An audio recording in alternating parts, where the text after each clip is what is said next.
今年4月才交出的安南區這棟社區大樓有149戶環境清幽，不過住戶表示，因主要的通行道路實際寬度竟然無到2米，甲都市計劃應該8米有一段落差。今年9月，因的社區保全身體無爽快，需要緊急送病院，結果救護車就因為道路上矮，無法度入來，會誤着救援。對此，記者用採訪車到場實地體驗，目睭耳需要收起來真細膩，才有法度出力。車若較大台，就真正無法度，嘛互住戶相當煩惱，喊救命。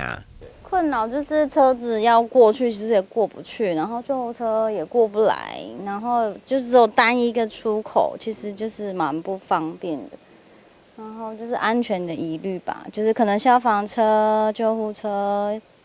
就需要救護的車子都進不來的話，這邊應該也是就是蠻需要，就是大家來幫我們。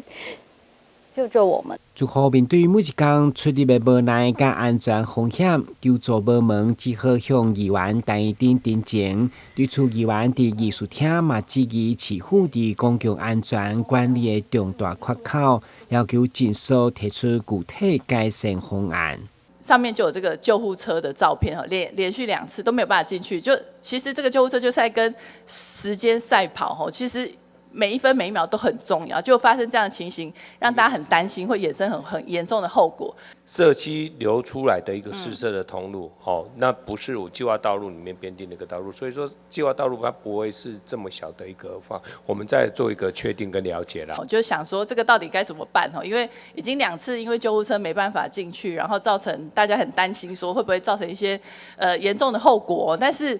更擔心的是，那如果有一天真的不幸發生一些火災、火警的時候，該怎麼辦？根據了解，該處是安南區都市計劃道路後段範圍，市府為了改善救護動線，保障民眾安全，監務局已經優先啟動評估有關道路徵收的開闢，嘛將依照財務規劃一步一步推動。台南新聞龔吉採訪報道。